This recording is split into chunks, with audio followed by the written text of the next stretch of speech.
नमस्कार दोस्तों, स्वागत है आप सभी का आज के सेशन में। दोस्तों, आप जानते हैं हमारे साथ आपके लिए एक इम्पॉर्टेंट टॉपिक सीरीज चल रही है।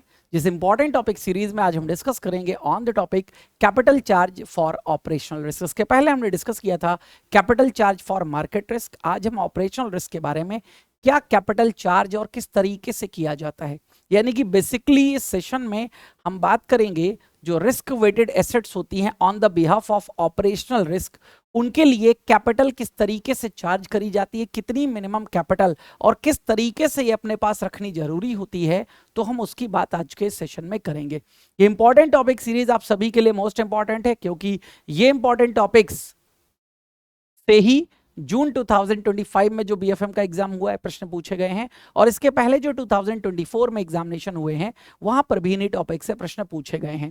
तो ये इंपॉर्टेंट टॉपिक सीरीज में नंबर ऑफ टॉपिक्स आपको करा चुका हूं, आप वीडियो सेक्शन में जाकर के और भी नंबर ऑफ टॉपिक्स वहां पर देख सकते हैं। तो चलिए स्टार्ट करते हैं आज का सेशन बिना किसी टाइम वेस्ट के। ठीक है, तो गेन सबसे पहले जानते हैं क्या होता है ऑपरेशनल रिस्क।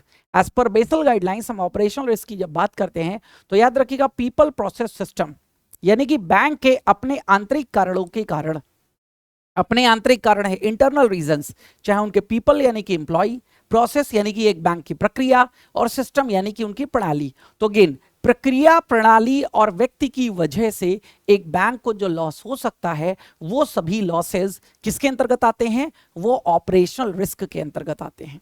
तो again operational risk is the risk of loss resulting from, risk है लॉस का रिजल्टिंग फ्रॉम क्या, इनएडिक्वेट और फेल्ड इंटरनल प्रोसेसेस, आपकी अपनी खुद की प्रक्रियाएं या तो अपर्याप्त हैं या तो फेल्ड हैं। देन पीपल, आपके अपने लोग। देन सिस्टम्स, यानी कि हम बात कर रहे हैं यहां पर प्रणालियों की। फिर यहां पर बात आती है और फ्रॉम एक्सटर्नल इवेंट्स, या फिर हम किसकी बात कर रहे हैं, एक्सटर्नल इवेंट्स की बात कर रहे हैं यहां पर।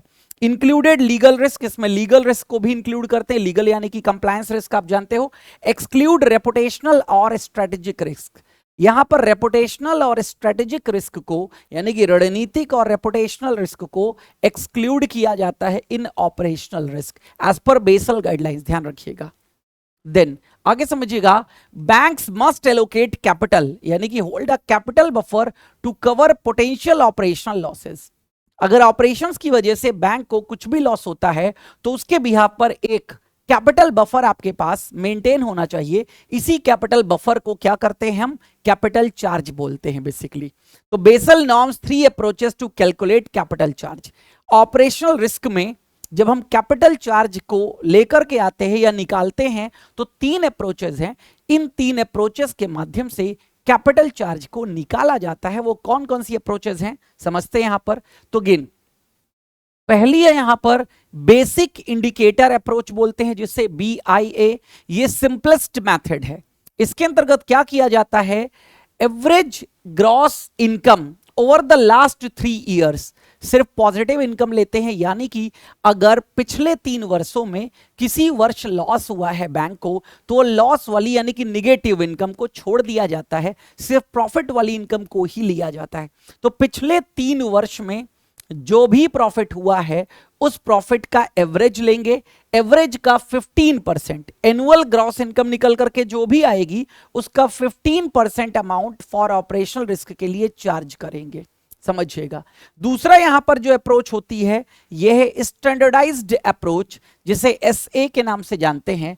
इसमें बैंक क्या करता है, एक बैंक की, याद रखिएगा बैंक के अंतर्गत जितने भी काम बैंक करता है वो सभी 8 बिजनेस लाइंस में डिवाइड हो जाते हैं। 8 से ज्यादा business lines as per compliance नहीं है। तो सबसे पहले बैंकिंग एक्टिविटीज को जो भी बैंक काम कर रहा है, चाहे वो पेमेंट का काम हो, चाहे वो कार्ड का काम हो, चाहे वो लॉकर का काम हो, चाहे वो कॉर्पोरेट फाइनेंस हो, चाहे वो गोल्ड लोन देना हो, होम लोन देना हो, मतलब जितनी भी प्रकार की कुछ भी एक्टिविटीज हैं उन सभी को 8 बिजनेस लाइंस में, जिस बिजनेस लाइंस में वो आएंगी उसमें पहले डिवाइड किया जाएगा, और डिवाइड करने के बाद हर एक बिजनेस लाइन का एक बीटा फैक्टर है, हर एक बिजनेस लाइन का एक बीटा फैक्टर है। तो कैपिटल चार्ज निकालने के लिए क्या करेंगे, सम ऑफ जोड़ेंगे किसका, GI यानी कि gross income into beta factor across business lines. तो जो भी जीआई है ग्रॉस इनकम इनटू कर देंगे बीटा फैक्टर। बीटा फैक्टर एक स्टैंडर्ड है, पहले से ही हमने बना रखा है कि हर एक बिजनेस लाइन का क्या बीटा फैक्टर होगा। जैसे बीटा फैक्टर 18% है तो याद रखिएगा 100 इंटू 18%, 100 का 18% हो गया, सिंपल सी बात है। तो जितने भी बीटा परसेंटेज होंगे उनके बिहाफ पर कैपिटल चार्ज किया जाता है अंडर स्टैंडर्डाइज्ड अप्रोच। तीसरी अप्रोच को बोलते हैं एडवांस मेजरमेंट अप्रोच, यानी कि AMA। ये मोस्ट सोफिस्टिकेटेड मेथड होता है और नीड्स RBI अप्रूवल। याद रखिएगा इस मेथड के थ्रू अगर कोई बैंक ऑपरेशनल रिस्क के लिए कैपिटल चार्ज को कैलकुलेट करना चाहता है तो उसको सबसे पहले रिजर्व बैंक ऑफ इंडिया से अप्रूवल चाहिए। Reserve bank of India approval देगा तभी इस मेथड के थ्रू वो कैपिटल चार्ज कर सकता है फॉर ऑपरेशनल रिस्क, अदरवाइज नहीं कर पाएगा। Based on banks internal risk measurement models, ये जो एडवांस मेजरमेंट अप्रोच है ना, ये बैंक का अपना इंटरनल रिस्क मेजरमेंट मॉडल होता है। दैट्स वाई इसके लिए आरबीआई की प्रायर अप्रूवल चाहिए। अगर आरबीआई इस अप्रोच को अप्रूव करेगा तभी आप इस अप्रोच के थ्रू कैपिटल चार्ज को कैलकुलेट करेंगे, अदरवाइज आप कैपिटल चार्ज को इस मेथड के थ्रू कैलकुलेट नहीं कर सकते। स्टार्टिंग के जो दो मेथड आपको दिख रहे हैं इनके लिए रिजर्व बैंक ऑफ इंडिया की प्रायर अप्रूवल की आवश्यकता नहीं होती है। समझते हैं यहां पर? तो सबसे पहले जो अप्रोच है बेसिक इंडिकेटर अप्रोच, आपको पहले ही बताया मैंने, कैपिटल चार्ज निकालते हैं 15% average gross income of last 3 years. तो again if gross income in a year negative या zero, it's excluded from average. ये मैंने पहले ही बताया अगर लॉस होगा तभी नेगेटिव होगी। तो अगर लॉस है यानी कि इनकम नेगेटिव में है, लॉस में है, तो हम उसको क्या करेंगे, हम उसका एवरेज नहीं लेंगे। तो ग्रॉस इनकम में क्या क्या इंक्लूड होता है ये जानना बहुत जरूरी है। ग्रॉस इनकम में हम इंक्लूड करते हैं नेट इंटरेस्ट इनकम, शुद्ध ब्याज से आए, फी बेस्ड इनकम, एक बैंक को जो हर काम के लिए फीस मिलती है, चार्ज मिलता है। देन ट्रेडिंग इनकम, ट्रेडिंग यानी कि जो शेयर मार्केट वगैरह में ट्रेडिंग की जा रही है, डेरिवेटिव्स में ट्रेडिंग की जा रही है, उसमें जो भी यहां पर उनका पैसा लग रहा है, ठीक है, जो भी इनकम उनको हो रही है उसकी बात करते हैं। एग्जाम्पल के तौर पर, एग्जाम्पल, ठीक है, टिकर की वजह से एग्जाम्पल आपको शायद नहीं दिख पा रहा है तो मैं बता दूंगा। अगर किसी बैंक की ग्रॉस इनकम फर्स्ट ईयर की कितनी है, हम ये मान लेते हैं 100 करोड़, 100 करोड़। सेकेंड ईयर की कितनी है, सेकेंड ईयर की है 120 करोड़, 120 करोड़। और थर्ड ईयर की कितनी है, यहां पर थर्ड ईयर की है 80 करोड़, 80 करोड़। तो अगेन ये पूरा अमाउंट जो निकल करके आएगा, ठीक है, आप देख सकते हो यहां पर 120 है, 80 है, 200, 300, ये निकल करके आ गया 300। तो ये तीनों साल की क्योंकि पॉजिटिव इनकम है तो तीनों साल का लेंगे एवरेज, तो 300/3 करेंगे, एवरेज कितना निकल करके आएगा 100 करोड़। और अभी आपको बताया 15% लेना है, यानी कि 15 करोड़ हम कैपिटल चार्ज कर लेंगे, यानी कि 15 करोड़ का कैपिटल बफर बनाएंगे। किस बात के लिए, for operational risk. Capital charge करेंगे, बफर बनाएंगे फॉर ऑपरेशनल रिस्क। तो ये एक बेसिक इंडिकेटर अप्रोच है, सिंपलेस्ट मेथड है कैपिटल चार्ज को कैलकुलेट करने का। क्लियर हो गया होगा उम्मीद करता हूं। अब अगेन ग्रॉस इनकम में और भी कुछ बातें समझ लीजिएगा। Gross income equals to net interest income plus net non interest income. ये मस्ट बी क्या होना चाहिए, before deducting provision and write off. ये जो ग्रॉस इनकम ले रहे हैं ना, ग्रॉस का मतलब ही होता है नेट के पहले वाली। तो ग्रॉस में हम बिफोर लेंगे, यानी कि कोई भी प्रोविजन को डिडक्ट करने से पहले की इनकम और किसी भी प्रकार का राइट ऑफ करने से पहले की जो इनकम है वही हम यहां पर लेते हैं।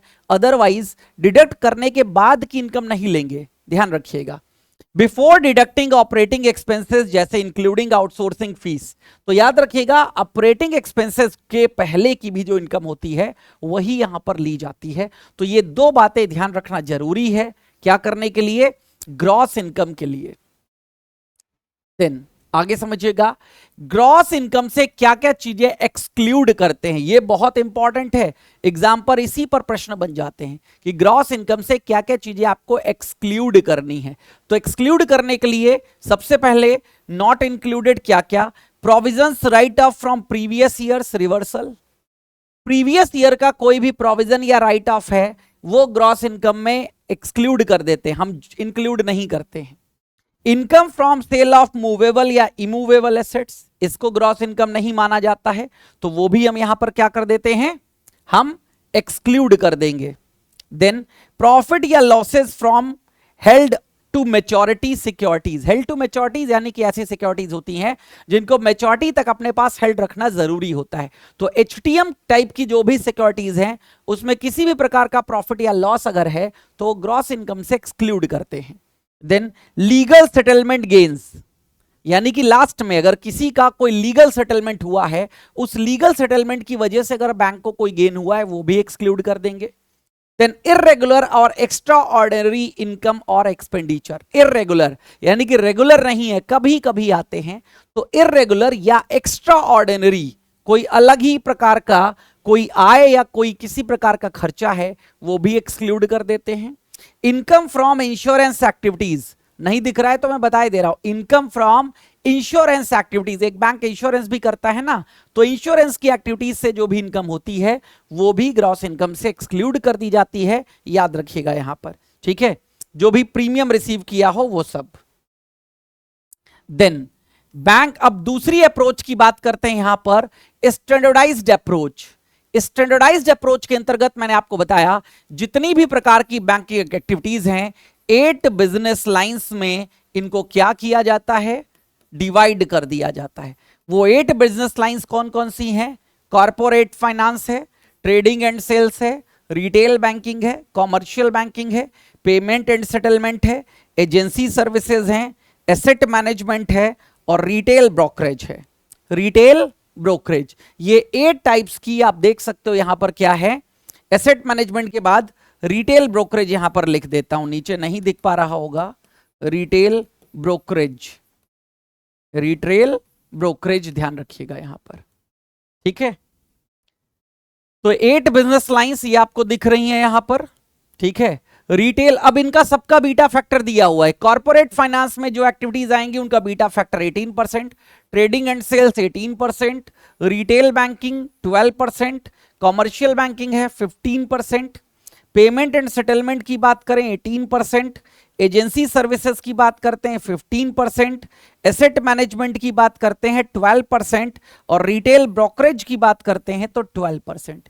ये क्या है, ये बीटा फैक्टर्स हैं जो प्री डिजाइंड हैं, क्योंकि इसका नाम ही स्टैंडर्डाइज्ड अप्रोच, यानी कि पहले से कुछ स्टैंडर्ड बना लिए गए, उसी के आधार पर कैपिटल चार्ज को कैलकुलेट किया जाएगा, तो समझिएगा, ठीक है। अब अगेन इसमें अब इसका एग्जांपल अगर मैं बता दूं, सिंपल सी बात है, कॉर्पोरेट फाइनेंस के लिए 18%। अब यहां पर अगर अगेन आपकी अपनी एक्टिविटी सब देख लीजिएगा, उसके भी यहां पर जिसका जितना फैक्टर आए, जैसे कॉर्पोरेट फाइनेंस के लिए क्या हो गया 100 करोड़ काम कर रहा है, ट्रेडिंग एंड सेल्स के लिए भी 100 करोड़, इस तरीके से सबका निकाल लेंगे एक साथ, बैंक किस किस प्रकार की एक्टिविटीज कर रहा है, तो 200 हो गया। अब 100 करोड़ का 18% और अगेन इसका भी 18% है, तो अगेन याद रखिएगा 18 करोड़ 18 करोड़, तो टोटल कितना कैपिटल चार्ज हो गया 36 करोड़। इस तरीके से कैपिटल चार्ज को निकाला जाता है यहां पर, ठीक है, ध्यान रखिएगा। तीसरी अप्रोच है जिसको बोलते हैं एडवांस मेजरमेंट अप्रोच, पहले ही बताया ये मोस्ट सोफिस्टिकेटेड अप्रोच है, यहां पर सबसे ज्यादा सोफिस्टिकेटेड।